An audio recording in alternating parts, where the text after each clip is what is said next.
about what legislation is kind of coming to terms is also important. So getting that knowledge out, getting that literature out in the community to make people aware of actually what's going on. Thank you very much for that very powerful answer. So Peter, I believe, Miko, you had your hand up next. It was Miko, Diamond, Senator Demaro, and then we'll go to the next question. Oh, Miko, I think you might be muted.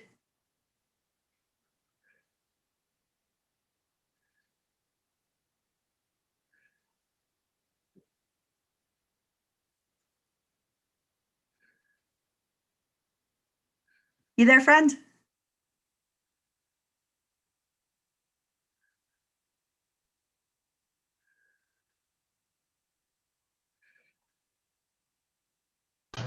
Am I muted?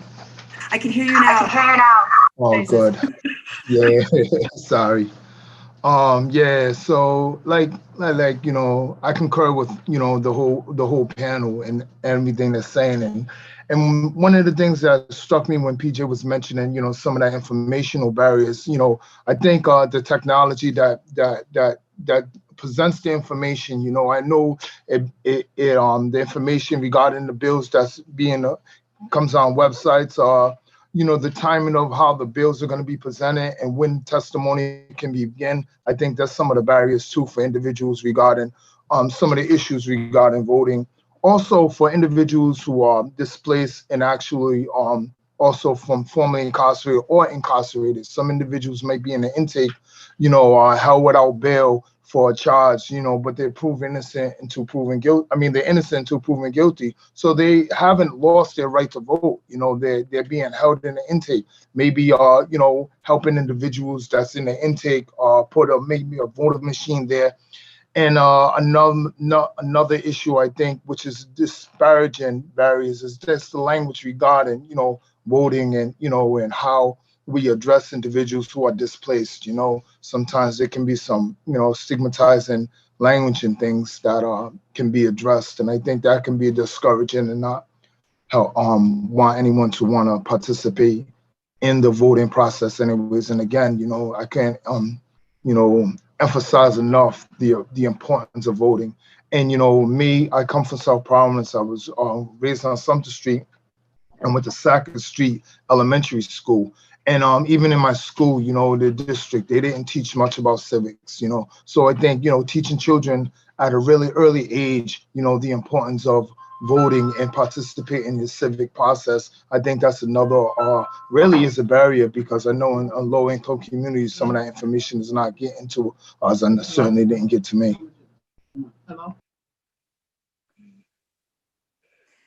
Thank you very much for that answer. Glad you were able to unmute, definitely. So now, Diamond, I think you're unmuted. Yeah. Perfect. What I want to say, basically, everybody's, basically touched on all the key important facts. The one key fact is that we have to realize that, the population that, Miko, PJ, everybody, we all work in is the displaced community. We need to be able to meet them where they're at and explain to them what's going on. Explain to them why, voting is so important. And it's okay if you don't understand. We'll be there to guide you, and when they do go vote, to make sure that we have someone like one of us that's on the panel here to be there for them, because we know who these people are and we can walk in with them so they can feel safe. If they don't understand something, even though we're not voting for them, we're explaining it to them. Because I know when I had to do it this year, I was scared to death. I had to go up there and do it by myself with the machine. And I had anxiety and I was scared, and I was looking around like, God, I wish someone was here that I knew that I could talk to, because I really don't understand what I'm doing, but I hope I'm doing this right. Because it's actually my first time being able to vote, because I'm not displaced and I don't look I don't look like I'm not homeless anymore. Because just because you're homeless and displaced or coming from jail. We don't know what no one's situation is. We don't know why this happened to them, but we just know we got to be there and meet them at where they're at and try to lift them up so that they can do better, you know. And that's what, you know, I do that I can't. I meet them where they're at and I speak to them and I try to tell them everything that they need to know. I try to explain to them about voting. I'm still new about this, but I tell them, if you vote, your voice counts.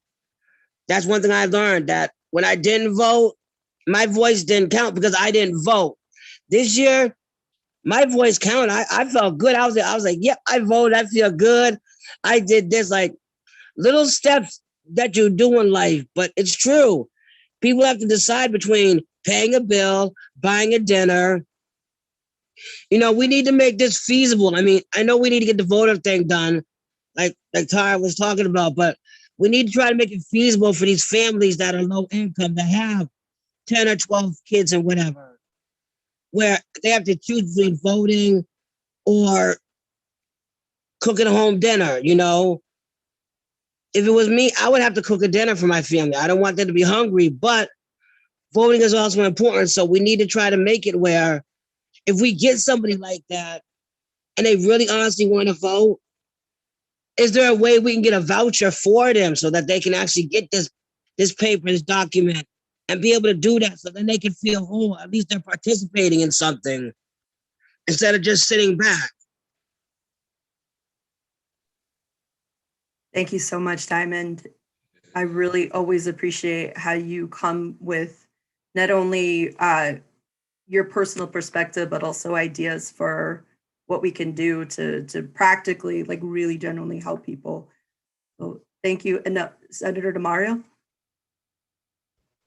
Thank you. I just first want to just amplify the things that have already been said just around the idea of voter outreach to the homeless population and that idea of how important that is to make sure that there is that outreach and education about candidates and issues and things like that.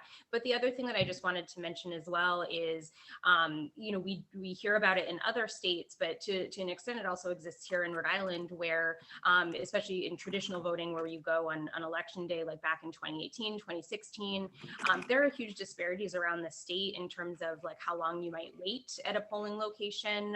You know, I'm down here in Narragansett. I can walk to 2 different polling locations. I mean, only one of them is mine, but they're very accessible and very close and very fast. Whereas, you know, I have friends who live in Pawtucket, for example, who are waiting for a long time. There are fewer voting machines available there. Obviously, it's a more densely populated area. And when you compound that with the barriers of transportation to get there in the first place, those unknowns that everybody has talked about, how long will I be waiting? What's the process going to be like when I get there? Then maybe you add a couple of children that you have to bring along with you in the mix. How are we going to wait in line? Is, you know, what is that situation going to be like? You know, and you're really creating a very different experience in terms of access or opportunity. And so I think that just in terms of the polling locations, and that also needs to be looked at as well. Thank you very much, Senator. And thank you again to everybody for your really powerful and poignant responses to this question. And now I want to turn it over to my friend Wendy, because I know, Wendy, you have a question to ask your fellow panelists. Yeah, a number of years ago, we had a program called Homeless Connect where we had food and clothes and voter sign up at the State House for the homeless people. And I haven't heard much about doing that type of thing in the number of years. How is it? How can we set up something where we can get between now and the next election areas or programs so that we can get the homeless signed up? Yeah. How do we get information to people? How do we get, that out? What are folks' thoughts? Yes. I'll jump in. I'm sorry, I forgot to do the reaction, so I just raised my hand. Sorry. Wendy, I'm sorry. I appreciate the analog move. Wendy, I actually don't know of that event, but that sounds like an awesome event, and I would be happy to work with you and try and set something like that up, because, you know, actually, Diamond, you touched on this a little bit with your response. Voting is very intimidating, and there's a lot of rules, and I think a lot of us, you know, feel that the gravity of the moment when we're going to vote, and it is a very intimidating situation. And anything that we can do to help our homeless population to make sure that they can register in a comfortable way, that they know what their voting rights are, I'd be happy to do that. And what better place than the people's house, than the State House? So I'd be happy to work with you on that if you'd like. Sounds like a great idea. And any other ideas that come up to try and help people feel comfortable and access voting, I'm in. So thank you for bringing that up. Awesome. It's always good when we leave, but more good work to do, right? So now I believe PJ and then Senator Mack and then Senator DeMario. Oh, you're not raising your hand, Senator DeMario. Okay, so but PJ, the floor is yours. I was just going to share, I know recently with the last census, we did a lot around counting the votes of those individuals that are displaced. And a lot of it involved, you know, just the outreach. You know, the outreach really makes it happen, meeting the people where they're at, like Diamond said. So as you guys were talking about, what just came to my mind is really just getting the literature out there, getting the voter signups out there, and getting it out there in places where displaced individuals frequent. So whether that's your local soup kitchens, your clothing collaboratives, your other nonprofit organizations, your childcare providers, just you really have to hit the ground and hit the pavement. And to get those voters, you have to go to where they are. And so I know for the census, we did a lot of that work here at Amos House. We did some census taking around our meal times, and we did a lot of phone calling. We did a lot of on-street outreach, handing out literature. So I think working together with like a team of nonprofit organizations or organizations that service homeless service providers is a great way to get it out there and just, you know, put the word out.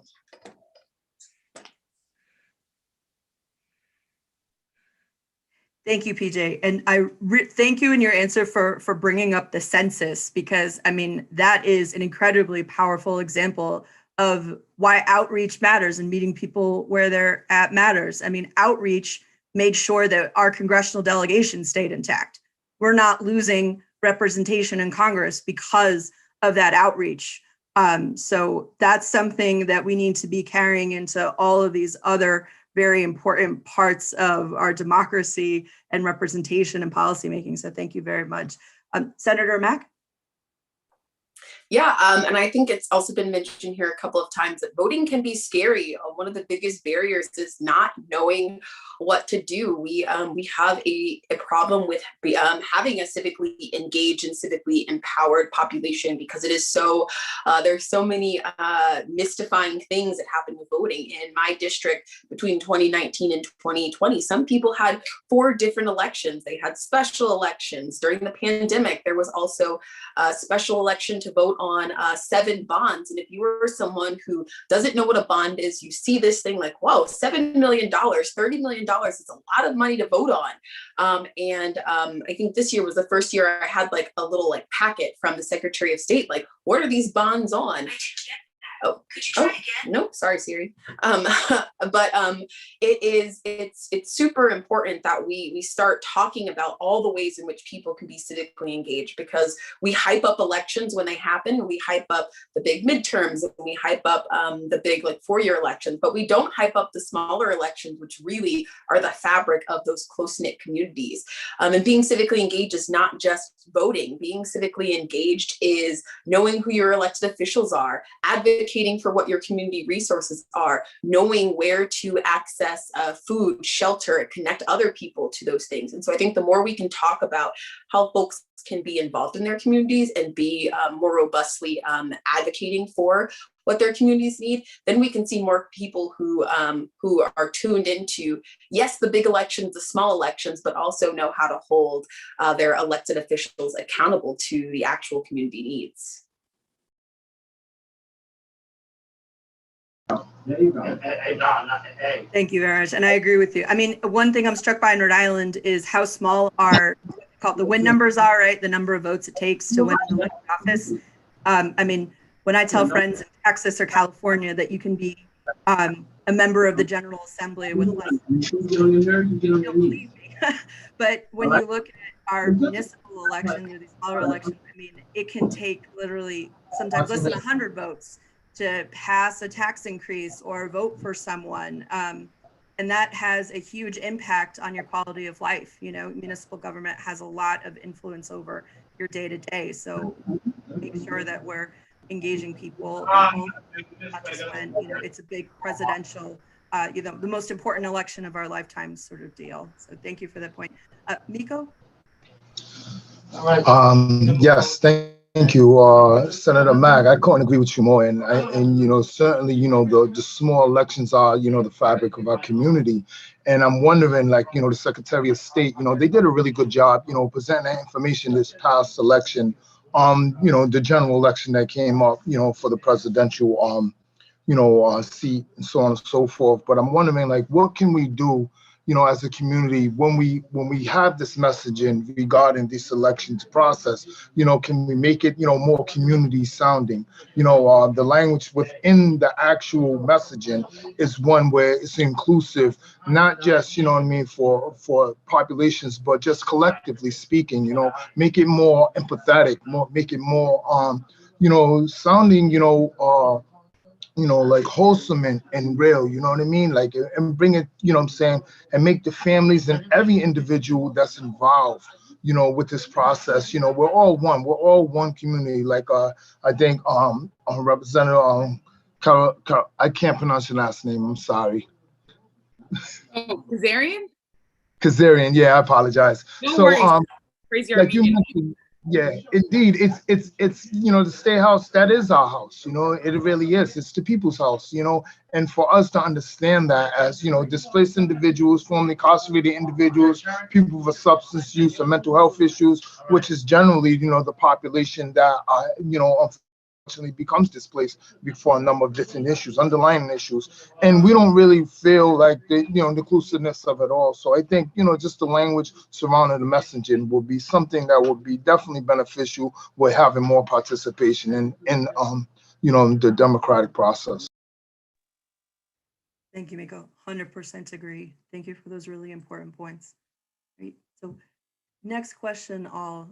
We've talked a lot today about why it's so important to strengthen access to the ballot for unhoused neighbors. We've talked about what prevents folks from being able to vote. We've offered suggestions of ways that we can get more people engaged and you know, and have more folks exercising their votes in our democracy.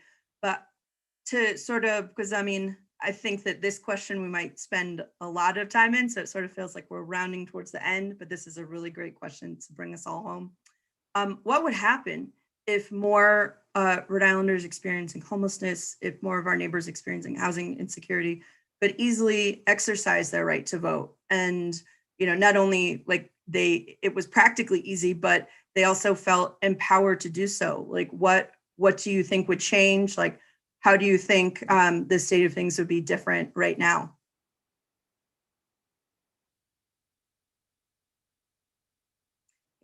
Senator Mack? Yeah, I love this question. I think it would mean that we'd have a more just tax structure where the wealthiest 1% were paying their fair share. We would have a line item in the budget for affordable and sustainable housing. We would not be facing a housing stock shortage in Rhode Island. We would also have access to legal cannabis, and we'd have folks who are elected in office in an ideal world who care about the actual issues facing folks who are homelessness, which is not just housing, but it's sustainable communities. It is access to healthcare. It's access to quality education. And I think those are the issues that folks who are housing insecure or facing homelessness really care about, because they feel those inequities every single day. So the more folks that we can get who are impacted by the daily issues that we don't typically think about because they're not the sexy issues like passing big sweeping legislation nationwide, but they're the issues about how are we going to get enough homes? How are we going to build enough homes? How are we going to make sure that everyone is eligible for a quality healthcare plan at cost? So I think those are the issues that if we got more folks who are directly impacted by homelessness and housing insecurity, we'd see elected officials put that as higher up on their priority list. Thank you very much for that answer, Senator. Representative Kazarian and then Miko. Yeah, I will say, you know, I was first elected in 2012, so I've seen, you know, a lot of things happen at the State House, and I have seen a lot of change because it was the will of the voters. It was what they wanted. You know, seeing us, you know, talking about $15 minimum wage, talking about, you know, what does housing cost in Rhode Island? You know, what do our workers need in order to ensure that they can, you know, work and live and raise their children in our state? Seeing those conversations change and really seeing the legislation move towards helping people that are struggling, I think has been great. I certainly, you know, agree that we can do more. And I think the more we have everybody that live, you know, in Rhode Island voting and speaking up on these issues that matter to them, feeling empowered to do so, feeling like your voice does matter. And really the best way to do that is by voting. I think we'll see more legislation that moves in that direction. So. Thank you, Rep. Miko? Yeah, absolutely. And one of the things that I can say for myself as an individual who in the past didn't have, you know, the ability to participate, you know, because the stereotypes regarding participation. And now as an individual who participates in the democratic process, how encouraging and how empowering it is and how confidence boosting it is. And to have, you know, dialogue open with our state legislators, which is already there. However, we just don't, you know, realize that it's there. You know what I mean? The lines of free communication are there, but we just don't know them. So, you know, the ability to be able to participate has increased my confidence in the process. And it's not just the issues itself as an individual, as a human being. You know what I mean? It feels like, you know, I'm part of. You know what I mean? It builds value in me, and I think that's really important. So, you know, just that participation does. It builds, you know, it builds self-esteem and confidence and in the individual, whether we're displaced or not. You know, I think that's very important. Thank you, Miko. I agree with you. Wilma, Wendy, or Diamond, I would love to know your thoughts on this question. What do you think would change? What would be different if more people experiencing homelessness could vote and felt empowered to do so? I think that personally it would be a huge power shift. But I think that one of the most important things is that education piece. Like people who are homeless, we don't not vote because we don't want to vote.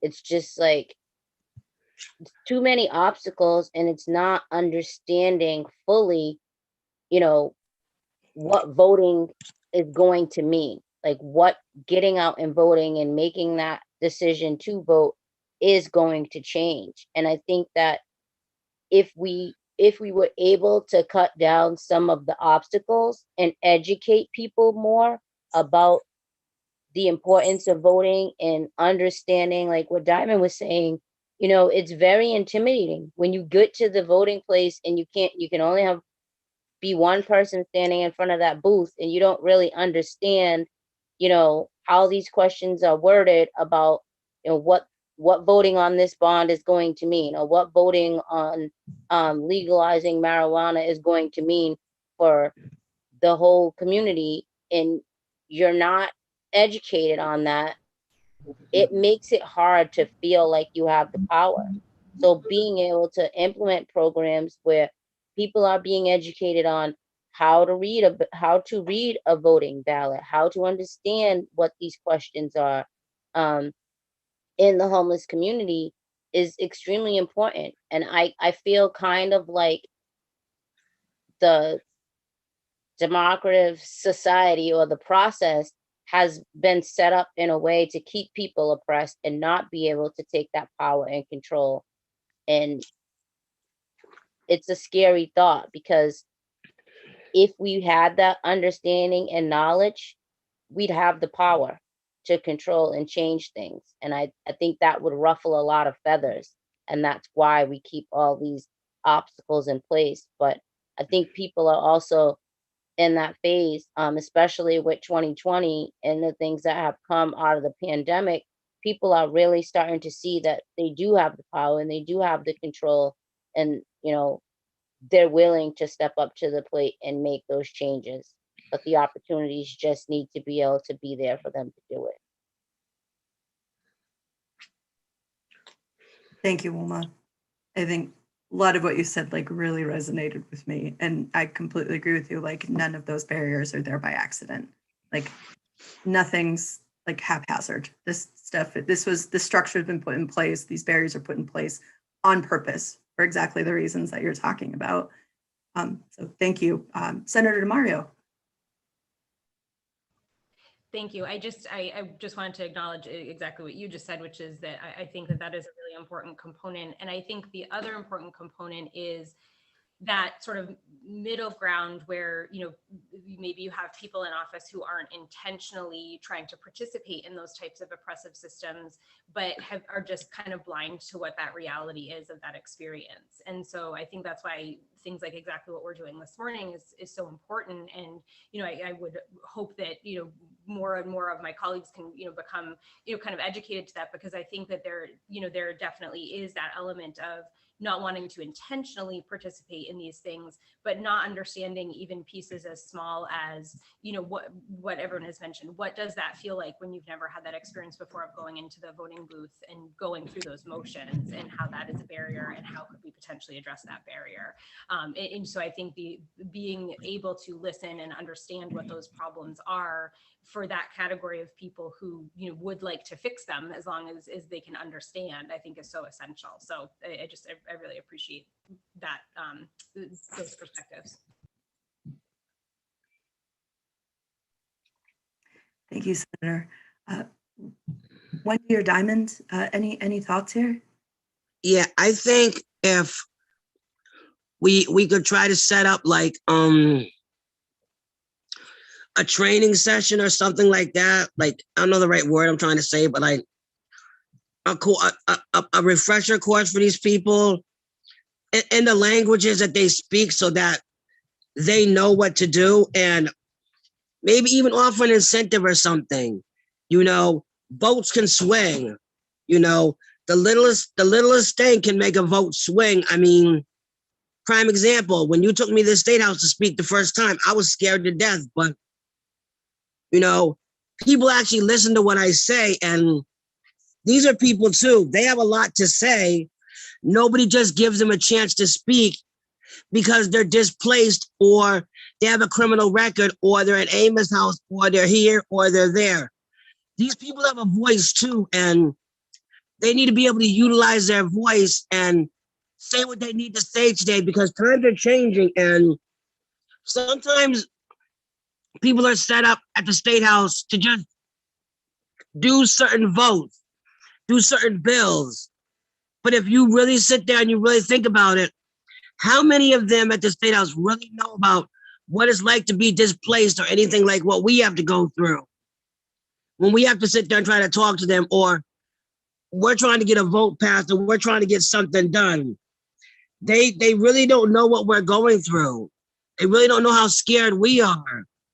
These people, I guarantee they want to vote. They want to make a change.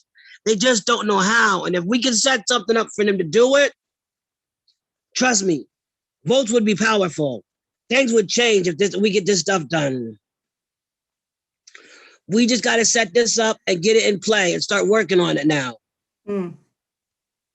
Totally agree with you, Diamond. You get to a certain point and it's like, we have to stop talking about what we know, and what we know is right, and what we know we need to do. And it's like, let's do it. Let's do it. Basically. Thank you for that. Wendy, would you like to bring us on home before we go into closing thoughts quick? I know we've done a lot of talking about people getting their IDs, but people keeping their IDs is a big one. It's a very tough situation out in the homeless community. And I also think more reps and senators, I mean, we've had a few, but get out and even volunteer once every couple of months in soup kitchens and where these people are, and get to know these people, get to know their issues so that the change can be made and so they will feel more comfortable for voting for these candidates.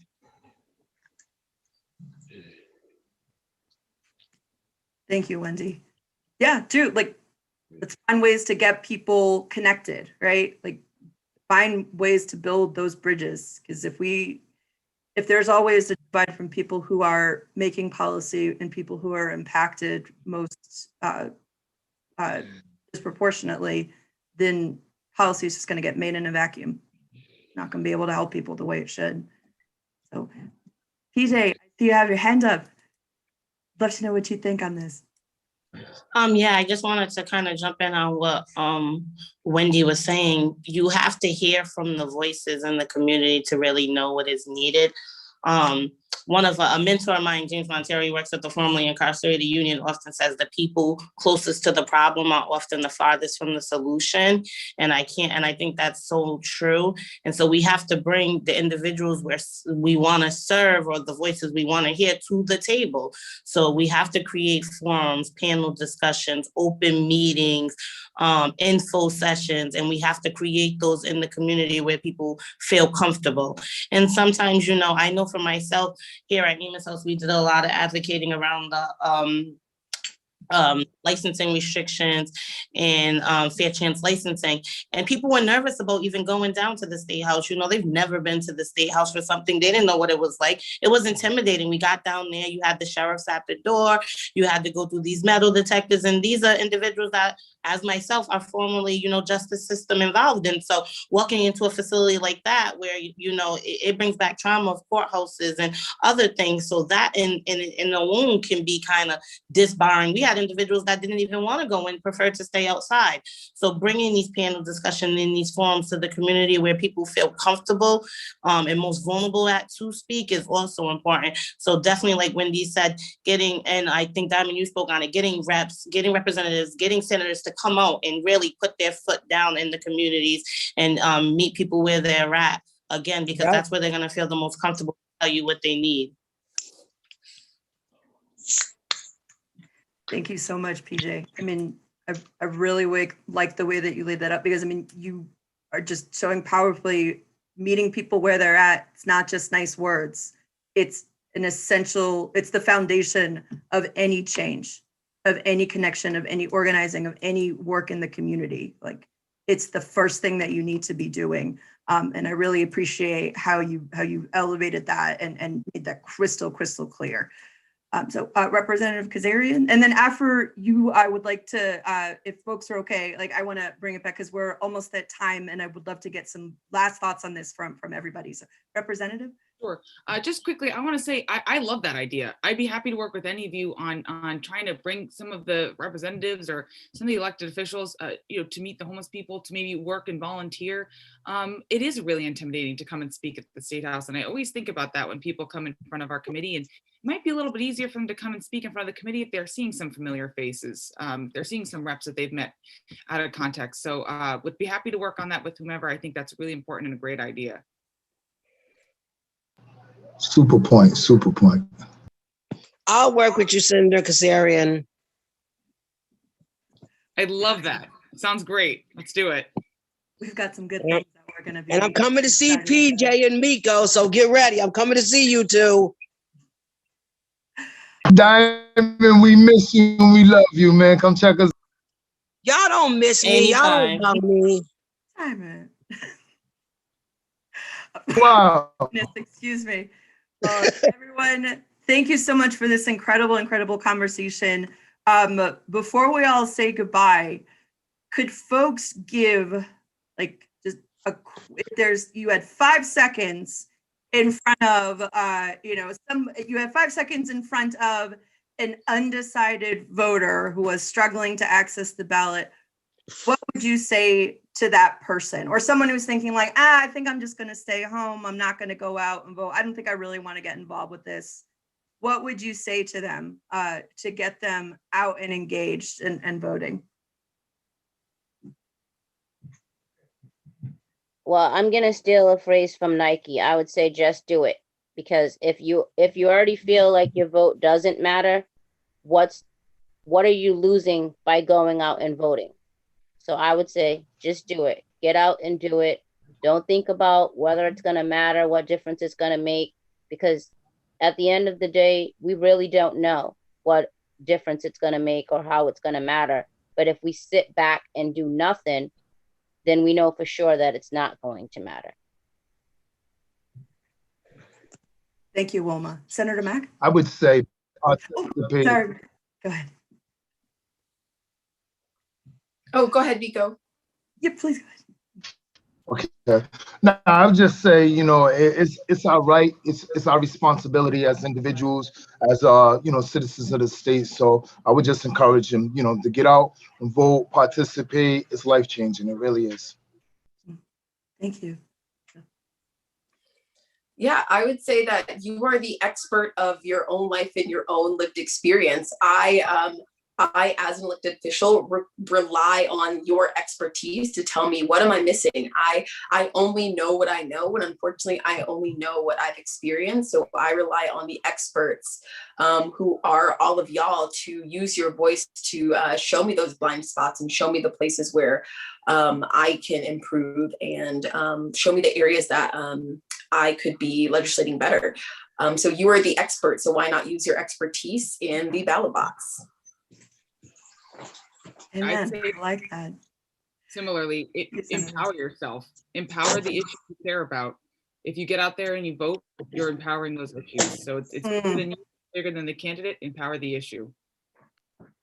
When you vote, you're empowering the issue. Well said, Representative. Because yeah, every single election, housing and homelessness is on the ballot, even when it's not as direct as 65 million for a housing bond, which passed overwhelmingly because we got so many folks out, which is great. And also we had all of these things in place that made it so much easier for people to vote, although we do have a lot further to go. But yeah, thank you so much for that. Wendy, Diamond, PJ would like to go next. Your last thoughts? Yeah, last thoughts would be, I don't think I'd want to wait until the last minute. I would want politicians to work with these people more beforehand so that they'll know them. And then we can talk to those people about, well, you've met them, you know what they think, they listen to you. So why not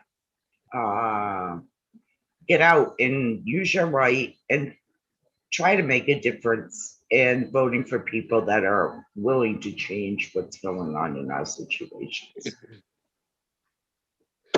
Wendy, thank you. PJ, were you going to go next? Yeah, I would just say, our voice is our biggest tool. And if we don't speak up, no one will ever hear us. I often say, we're our biggest advocate. So we have to fight for ourselves. And one way we can do that is by getting out there and, getting to the polls and holding legislation accountable. So just be the voice, be your advocate. Be the voice, be your advocate. Put that on a plaque. I'm gonna wake up and look at that every day because that's some really powerful and good advice. So Diamond. Yes, ma'am. What do you think? What would you tell somebody who's like hesitant about voting and is maybe facing some difficulties trying to get to the ballot? What would you tell them? When I tell them, closed mouths don't get fed. And at the end of all this, you go in and vote. I'm gonna be here when you go in. When you come out, I'm gonna be here after you come out. We'll go get a coffee and we could talk about how your experience went. Because I want to know how it went so I can learn how to change If something wasn't right, at least I know what they'll tell me, their honest opinion. Thank you, Diamond. And you know what? Even though we live in different places, like let's still meet up next election day, get some coffee and dish. Chicharrones. Yeah, claro que sí. Yeah, chicharrones. Oh my gosh, what I wouldn't give for chicharrones at Pita's with you. My God, can't wait till the plague is over. Goodness gracious. They're open. They're open. Oh well, then we Yeah. gotta hook it up. But for anyone, thank you everybody for these really powerful last words. Miko, did you get a chance to speak here?